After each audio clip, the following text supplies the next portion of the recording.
Hero की कहानी, जिसमें है चार भाइयों का औद्योगिक चमत्कार। हीरो यानी हीरो साइकिल्स, जो बनाते हैं दुनिया में सबसे ज्यादा बाइसिकल्स। हीरो होंडा, जो बनाते हैं दुनिया में सबसे ज्यादा मोटरसाइकिल। और चार भाई मुंजाल ब्रदर्स। इस किताब के लेखक हैं सुनील कांत मुंजाल, जो इस समय हमारे साथ हैं। आपका स्वागत है। Thank you. मैं ये पूछ रहा हूं कि आप बाइसिकल मोटरसाइकिल बनाते बेचते थे, ये कहां आपने कलम उठा ली? ये ऐसा है कि कई सालों से बहुत लोगों की रिक्वेस्ट आ रही थी कि परिवार के ऊपर या बिजनेस और कंपनी के ऊपर कुछ ना कुछ लिखना चाहिए, ताकि लोगों को ये पता चले किस तरह की कहानी है, ये कहाँ से शुरू हुआ, कहाँ पहुँचा। कि चार भाई जिनको कोई पूरी एजुकेशन में नहीं थी, जो कि पार्टीशन के समय सब कुछ पीछे छोड़कर आए और आकर के एक ही जनरेशन में उन्होंने कई सारे सक्सेसफुल बिजनेस एस्टैब्लिश किए, उनकी कहानी लिखनी चाहिए। तो जब भी हम ये बात करते थे, मेरे पिताजी कहते थे नहीं, अपने बारे में बात नहीं करनी चाहिए, ये हमारा कल्चर नहीं है। तो कई साल लग गए उनको मनाने में, लेकिन जब तक वो माने, वो 90 साल के ऊपर थे, तो फिर हमने एक टीम पिक की जो कि ये किताब लिखेगी। जब तक वो टीम फ्री हुई, अनफॉर्चुनेटली पिताजी का निधन हो गया, तो ये किताब उस समय नहीं लिखी गई। लेकिन ये रिक्वेस्ट फिर भी आती गई, तो मैंने सोचा अगर ये रिक्वेस्ट आ ही रही हैं और वो तो मान ही गए थे, तो ये जिम्मेवारी मुझे खुद लेनी चाहिए। क्योंकि अगर ये कहानी बतानी है तो कोई अंदर से ही बता सकता है कि ये क्या हुआ, कैसे हुआ और हम कहाँ पहुंचे। 1965 यश चोपड़ा ने फिल्म बनाई। फिल्म का नाम था वक्त। यस। मल्टी स्टारर, बिल्कुल। इतनी बड़ी मल्टी स्टारर। हाँ। आपकी जो ये किताब है ये भी मल्टी स्टारर है। आप चाहते थे इसको सिर्फ अपने पिताजी पर लिख सकते थे जी। ये क्या वजह हुई कि आपने सोचा कि नहीं, चारों भाइयों का इसमें औद्योगिक चमत्कार होना चाहिए? इसकी क्या वजह है? मेरे पिताजी को कई पुरस्कार मिले, अवार्ड्स, रिवॉर्ड्स, रिकग्निशन अपनी ज़िंदगी में। और जब भी वो रिवॉर्ड लेने जाते, वो हमेशा यही कहते थे, ये पुरस्कार मेरा नहीं है, ये हम सबका है, ये सबके लिए। और ना केवल अपने चार भाइयों के बारे में बात करते, वो बात करते थे पूरा बड़ा परिवार। और ना केवल मुंजाल परिवार, लेकिन हीरो परिवार, जो कंपनियों में लोग काम करते हैं, जो सप्लायर हैं, डीलर हैं, सबको एक परिवार की तरह वो ट्रीट करते थे। तो मैंने यही सोचा है, तो सही तरीका यही होगा कि चारों भाइयों की कहानी इकट्ठी लिखनी चाहिए। यही उनका कल्चर था, यही फिलॉसफी थी, यही उनकी स्पिरिट थी। पर फिर भी हीरो तो आपके पिता ही नजर आते हैं इसमें। उनका जो रोल था वो एक्सटर्नल फेसिंग रोल सबसे ज़्यादा उनका ही रहा। और वो हालांकि वो सबसे बड़े नहीं थे, लेकिन वो ग्रुप के चेयरमैन काफ़ी देर से थे, क्योंकि वो ही ज़्यादा नए आइडियाज़, नई पार्टनरशिप्स, कोलैबोरेशंस वगैरह लेकर आते थे। और बाकियों को भी वो उत्साहित करते थे कि हम आगे बढ़ते रहें। देखिए, किताब शुरू होती है पाकिस्तान में। आप जिक्र करते हैं क्वेटा में जो भूकंप आया था 1935 में, जब सब कुछ तबाह हो गया। तीन भाई मैकेनिक बने। जी। आपके पिताजी ब्रजमोहन जी 20 साल की उम्र में सबसे प्रतिष्ठित रोजगार पाने में कामयाब हुए। जी। और ये जो सबसे प्रतिष्ठित रोजगार था, ये क्लर्क का था। तो ये जो उनका कद बढ़ा, क्या आपको लगता है कि ये जिंदगी भर फिर एक तरीके से उनको एक ओपनिंग मिल गई? शायद। मेरा ख्याल दो कारण है। एक तो उनकी कुछ नेचर ऐसी थी कि वो हर जगह से सीखने की कोशिश करते थे। दूसरा, आप सही कह रहे हैं, उनका एक्सपोजर बहुत अच्छा रहा शुरू से ही। और कई कहानियां सुनाते हैं वो ब्रिटिश ऑर्डिनेंस फैक्ट्री की, जहां पर जो समय फैक्ट्री शुरू होने का होता था, अगर आप 1 मिनट लेट आए, और उनके साथ हुआ, एक बारी वो 1 मिनट लेट आए तो फैक्ट्री का गेट बंद हो गया, अंदर नहीं आने दिया उन्होंने। उस दिन के बाद उन्होंने कहा, मैं कहीं पर भी कभी भी समय से बाद नहीं पहुंचूंगा। और वाकई उन्होंने ज़िंदगी भर ये प्रिंसिपल फॉलो किया। इसी तरह हर जगह कोई ना कोई चीज़ सीखते रहे। तो शायद ये उनकी नेचर भी ऐसी थी कि उनको एक्सेप्टेंस जल्दी मिलती थी, और इसलिए लीडरशिप रोल उनका ज़्यादा एक्सेप्ट होता था। बाकी भाइयों ने कोई आनाकानी नहीं की, बाकी बड़े भी थे उनसे, दयानंद जी थे, सदानंद जी थे, जी। उन्होंने कभी कुछ नहीं कहा या वो हमेशा एक प्रोत्साहन ही देते रहे उनको? रोल सबका बहुत अच्छा रहा। और हमारे पिताजी ने उनको भ्राता जी, भाई साहब बुला के बात करते थे। जब उनको मिलते थे, अगर दिन में 2 बार भी मिलें, तो आदर से सादर प्रणाम करते थे और उनके पैर में हाथ लगाते थे हर बारी। तो उनके लिए वो बड़े ही थे, चाहे वो एक का 4 साल का फर्क था, एक का 5 साल का फर्क था, लेकिन वो सबको उनको जैसे उनके पिताजी हों इस तरह उनको ट्रीट करते थे। और उनके बिजनेस के अंदर भी सबके यूनिक रोल थे, सबका बहुत अच्छा कंट्रीब्यूशन रहा है। मैं ये क्लैरिफाई करना चाहता हूँ, केवल मेरे पिताजी का रोल नहीं था।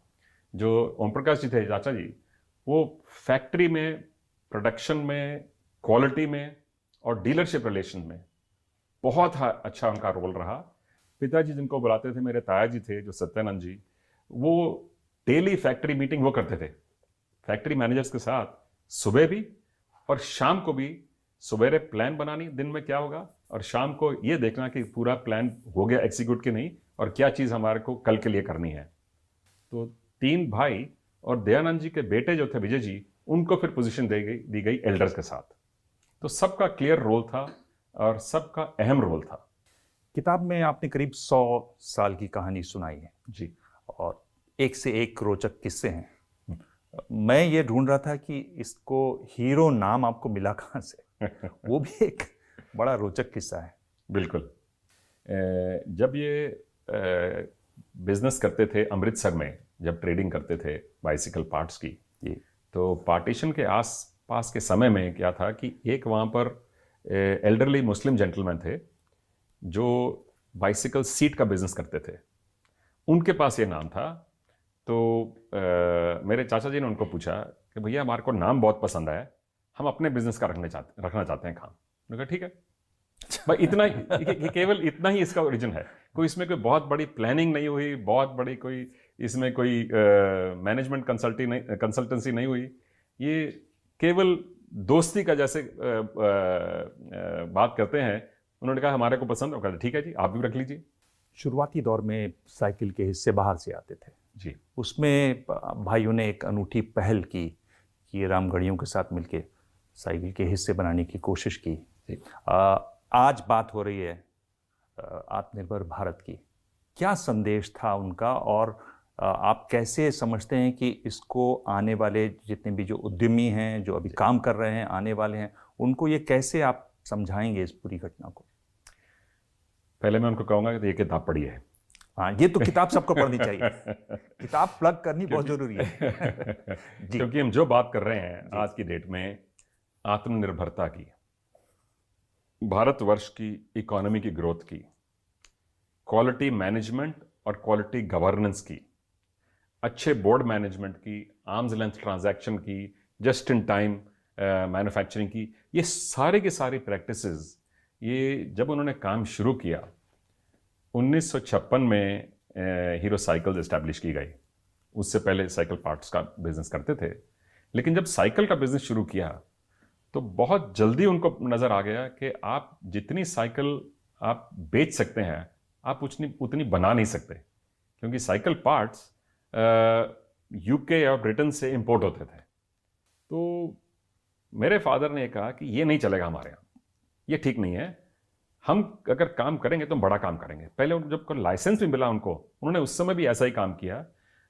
एक दिन के अंदर भारत सरकार ने 128 लाइसेंस साइकिल बनाने के लिए दिए, एक ही दिन में, सारे हिंदुस्तान में, स्मॉल स्केल में। क्योंकि जवाहरलाल नेहरू का ये प्लान था कि स्मॉल इंडस्ट्री प्राइवेट सेक्टर बनाएगा जी, और जो बड़ी इंडस्ट्री है वो पब्लिक सेक्टर में लगेगी। मेरे पिताजी ने ये लाइसेंस वापस कर दिया कि हमें लाइसेंस चाहिए, लेकिन रिस्ट्रिक्शन वाला लाइसेंस नहीं चाहिए। तो फॉर्चुनेटली हमें लाइसेंस मिल गया विदाउट स्मॉल स्केल कंडीशन। तो जैसा ही शुरू किया, ये उनको नज़र आ गया कि ये तो हर्डल रहेगा। तो उन्होंने आसपास में दोस्तों को, फैमिली मेम्बर्स को ये बात की कि अगर आप नया काम करना चाहते हैं तो हम आपको बताते हैं कि ये आप पुर्जा बना सकते हो और कैसे बना सकते हो, ये भी बनाएंगे, लेकिन हम आपके लिए फंडिंग नहीं करेंगे और आपका बिजनेस मैनेज नहीं करेंगे, वो आपको करना होगा। हम आपके साथ शेयर करेंगे इन्फॉर्मेशन, नॉलेज के हमने क्या सीखा है हम आपसे शेयर करते रहेंगे, और इतना ही हमारे को पुर्जे देना जितने हम रोज के लगाएंगे, ताकि हम आपको रेगुलर पेमेंट करते रहें। तो बहुत सारी प्रैक्टिसेस जो आज मानी जाती हैं मॉडर्न करंट कंटेम्प्रेरी प्रैक्टिसेस, वो उस समय वो काम में चला रहे थे। इसीलिए इस किताब में जो लिखा है कि ये एक रेवोल्यूशन जैसा था, और वो भी बिना किसी बड़े बिजनेस स्कूल में गए हुए या बिना किसी भी बड़ी किताब किसी भी पढ़े। कॉलेज में नहीं गए। जी। तो सर्टनली कोई बिजनेस कंसल्टेंट, बिजनेस स्कूल की एक ट्रेनिंग नहीं थी।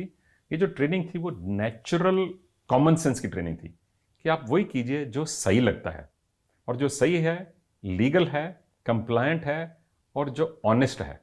अगर वो आप चीजें देखें तो नेचुरली सही चीज निकलती है। लेकिन अनफॉर्चुनेटली जैसे कहते हैं कॉमन सेंस बहुत कॉमन नहीं है।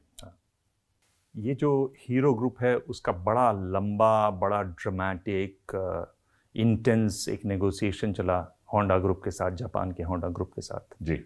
क्या वो पूरा वाकया है, क्या उसकी सीख है, और किस तरीके से अगर आप देखें पूरे हीरो ग्रुप को, तो एक तरीके से आपकी जो भी आप कर रहे थे वो तैयारियां थी उस बड़ी मीटिंग के लिए। आप सही कह रहे हैं कि जो ये मैं बता रहा हूं पहले प्रैक्टिसेस एस्टैब्लिश हो गई थी जस्ट इन टाइम की, लोगों को अच्छी तरह ट्रीट करने की, डीलर्स के साथ एम्प्लॉय की परमानेंट एम्प्लॉयमेंट जैसे कल्चर था वहाँ, डीलर सप्लायर्स को फैमिली जैसे ट्रीट करना, ये जो प्रैक्टिसेस थी ये शायद अनकॉमन थी। होंडा ने जब हिंदुस्तान में आने का डिसाइड किया, कुछ समय के लिए भारत सरकार ने ये परमिशन दी थी टू व्हीलर बिजनेस के लिए, जॉइंट वेंचर्स या टेक्नोलॉजी लाने के लिए।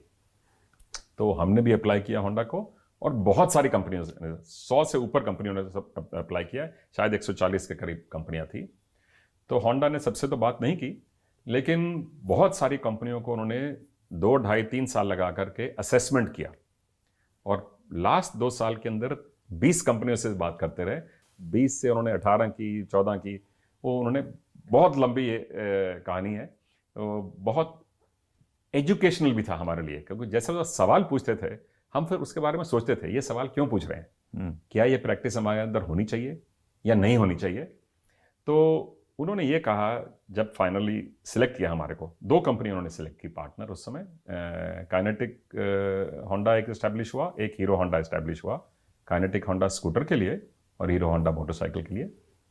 उन्होंने हमें ये बताया कि कुछ कारण ये थे कि जो हमारी प्रैक्टिसेस ऑलरेडी चल रही थी वो जापान के अलावा उन्होंने कहीं और नहीं देखी थी।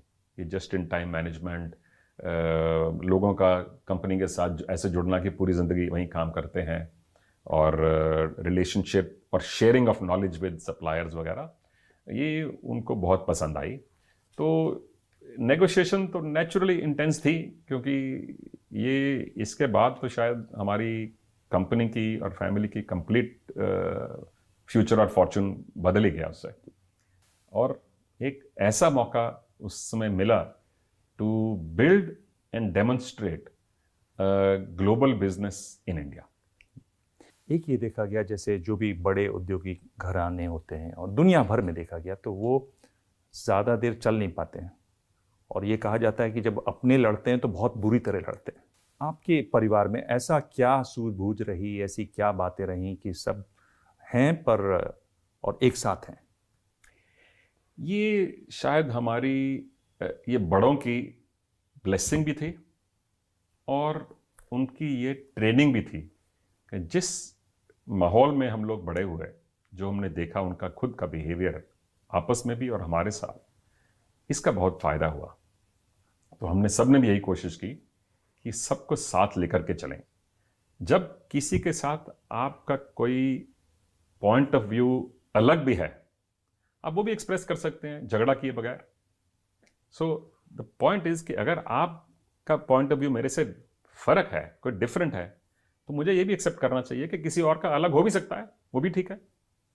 मैं या तो आपकी बात मान लूं या अपनी मना लूं, और नहीं भी हो तो एक दूसरे की पोजीशन एक्सेप्ट कर लें और रिस्पेक्टफुली एक्सेप्ट करें जी। तो ये कल्चर अभी भी चल रहा है फैमिली में, और इसका हमें बहुत फायदा हुआ है। हीरो की एक संस्कृति रही, दूसरी पीढ़ी से अगर मैं पूछूं तो आपने उसमें क्या जोड़ा? जो पहले था आप उसी को संजोए हुए हैं या आपने कुछ कदम आगे भी बढ़ाए हैं? काम में तो बहुत ही बड़ा है, उसमें तो कोई डाउट नहीं है। जैसे मैंने कहा, हमारे पूर्वजों ने जो शुरू किया था बहुत अच्छा, बहुत बढ़िया काम था। लेकिन जब से हमारी जनरेशन आई है तो काम कई बढ़ गए, और जो पुराने चल रहे थे वो भी आगे चले, मॉडर्नाइज भी हुए। सो एक हमने टेक्निक और टेक्नोलॉजी में काफ़ी इम्प्रूवमेंट की है। एक प्रोफेशनलाइजेशन बढ़ाई है कंपनियों में, कि कंपनियों में बहुत अच्छे अच्छे सीनियर प्रोफेशनल मैनेजर्स लाए गए, यहाँ तक कि कंपनियों के बोर्ड्स में भी प्रोफेशनल लाए गए। और हम आगे की पीढ़ी को भी यही इनकरेज कर रहे हैं कि वो अपनी नॉलेज लेकर के आएं, ताकि कांस्टेंट इंप्रूवमेंट और ग्रोथ का जो रास्ता है उससे हम नहीं हटें। ये जो बातचीत हो रही है ये हो रही है हीरो की कहानी पर। किताब की तरफ चलें अगर, जी, तो क्या आप कह रहे हैं कि ये किताब मेरे परिवार की कहानी है, इस कहानी को पढ़िए, या कहानी के अलावा भी और कुछ है? अगर मैं आपसे कहूं कि 3 बड़ी बातें कहानी के अलावा क्या है? मुझे किसी ने जैसे आप पूछ रहे हैं, किसी ने कुछ दिन पहले ये बात पूछी, ये किसके लिए आपने लिखी है, ये है किस लिए, इसका रीडर कौन है? तो मैंने उनको यही जवाब दिया, जो आपका सवाल है थोड़ा डिफरेंट सवाल था, लेकिन जवाब एक ही है कि ये कहानी सबके लिए है। ये बिजनेस कहानी भी है, ये इकोनॉमी की स्टोरी भी है, ये भारतवर्ष की डेवलपमेंट, इकोनॉमिक और सोशल और पॉलिटिकल डेवलपमेंट की स्टोरी भी है, ये एक फैमिली स्टोरी भी है, और ये hero as a business enterprise की स्टोरी भी है। सो इसमें कई लोगों के लिए मैसेज है। जो स्टार्टअप चलाते हैं उनके लिए मैसेज है, जो प्रोफेशनल मैनेजर हैं उनके लिए भी मैसेज है, जो बड़े एंटरप्राइज चलाते हैं उनके लिए भी है, जो एडवाइजर्स हैं, कंसल्टिंग फर्म्स हैं, उनके लिए भी है, और आम नागरिक के लिए भी इसमें एक फैमिली है। बेसिकली हमारी एक सिंपल फैमिली है, इस फैमिली की स्टोरी भी है। जी, मैंने लिखा भी यही अपने नोट में, get from it what you will. जो आपको पसंद है आप वो चीज़ देखिए, लेकिन इसको पढ़िए ज़रूर, क्योंकि इसके कई अलग अलग पहलू हैं। जी। आखिर में मैं आपसे पूछ रहा हूँ कि अगर आप इन चारों भाइयों की खासियतों और खामियों के लिए अगर आपको सिर्फ 2 शब्द चुनने हों तो आप कौन से चुनेंगे? शुरुआत करें हम लोग तो आपके जो दयानंद जी के बारे में आप 2 शब्द चुनने हों उनकी। दयानंद जी मॉरल कंपस थे फैमिली की। उन्होंने ये काम शुरू किया। तो मॉरल कंपस एक शब्द। जी। दूसरा शब्द उनकी खासियत का? दूसरा था कि सबको साथ मिला के चलना। ओके। और खामियां? ये मुश्किल हिस्सा है। खामियां सबके लिए मुश्किल है एक्चुअली, क्योंकि उनके बड़े यूनिक कैरेक्टर थे। अगर आप किताब पढ़ें तो मैंने कोशिश तो ये की है कि it is a reflection, it is not only praise. लेकिन उनकी नेचर ऐसी थी कि काफी कुछ सीखने को मिलता था। तो शायद खामियां छोड़ देते हैं 2 मिनट के लिए। तो अगर मैं देखूं सत्यानंद जी को, उनको हम पिताजी बुलाते थे जी। वो हमारे स्पिरिचुअल गाइड थे फैमिली के, और अनबिलीवेबली ऑनेस्ट। और छोटे चाचा जी थे Om Prakash ji, amazing interpersonal relations. Dealers के साथ, फैमिली के अंदर कुछ भी होना, उन्होंने 1 मिनट में फोन करना, सबको बुलाओ इकट्ठे, हम गैदरिंग करें। दूसरा जो उनमें शायद खामी भी थी, उनका गुस्सा बहुत जल्दी आता था, बहुत आता था, लेकिन बहुत जल्दी चला भी जाता था। और जो मेरे पिताजी की यूनिक क्वालिटी थी वो थी कि हर एक में अच्छाई देखना। कोई भी उनके पास आए, कभी भी आए, मैंने उस दिन यही बात मैं कर रहा था, घर के अंदर जब वो खाने के आप बैठो तो रोटी लेकर आता था जो हेल्पर, हर बारी जितनी बार रोटी लाता था उसको कहता शाबाश बेटा, थैंक यू, हर बार। किसी को अपना ब्रीफ केस नहीं उठाने देते थे खुद। सो उनकी नेचर ऐसी थी, सेल्फ सफिशिएंट एंड सपोर्टिव और हेल्पफुल हर एक के लिए। खामी थी कि शायद वो क्रिटिसाइज नहीं कर पाते थे और ना नहीं कर पाते थे। चलिए, इसमें आपने कुछ जवाब दिया, कुछ जवाब नहीं भी दिया, पर अब जो मैं पूछूंगा उसका तो आपको जवाब देना ही पड़ेगा।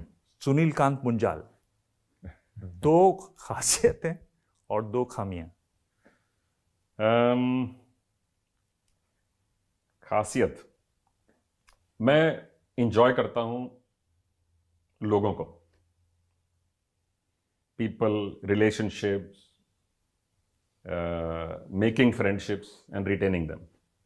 ये आपके पिताजी की भी खासियत रही। हाँ, मतलब शायद मैंने उनसे ही सीखा है। जी, मैंने बिजनेस के कई पत्रकारों से बिल्कुल। बात की इस इंटरव्यू की तैयारी के लिए, और बिल्कुल। सबने यही कहा कि उससे बात करो तो लगता था कि हमारी फैमिली का कोई बुजुर्ग बात कर रहे हैं। बहुत और लोग बहुत एक- लंबे थे, बहुत हाँ। बड़े उनके हाथ थे, ये लोग याद करते हैं। जी, और दूसरी, बहुत बहुत लोग यही कहते हैं कि मेरा उनसे स्पेशल रिलेशनशिप था, जी। और बहुत ही लोग ये कहते हैं। हाँ। दूसरी शायद वही है कि more than happy to help and support people. So मेरे पास भी लोग कई आते हैं, कोई कोई अपनी तकलीफ लेकर आए, दिक्कत लेकर आए, तो कोशिश हमारी यही होती है मेरी तो, कि उनको किसी भी तरह अगर हम हेल्प या सपोर्ट कर पाएँ तो ज़रूर करें। और खामी शायद सिमिलर ही है, कि किसी को ना करने में मुश्किल लगती है बात। और दूसरी खामी शायद ये है कि नई चीज़ों करने का इतना ज़्यादा शौक है कि कई बार पुरानी चीज़ें जो चल रही होती हैं वो थोड़ा अटेंशन से पीछे हट जाती हैं। सो कॉन्स्टेंटली नई चीज़ देखने का शौक है। चलिए, बहुत बहुत धन्यवाद। आपने कम से कम इस सवाल में तो काफ़ी सोच के और मतलब अंदर से खंगाल के बताया कि अपने अंदर एक तरीके से झांकने की आपने कोशिश की। सुनील कांत मुंजाल, बहुत बहुत धन्यवाद, आपने समय इतना दिया हमको। बहुत धन्यवाद आपका।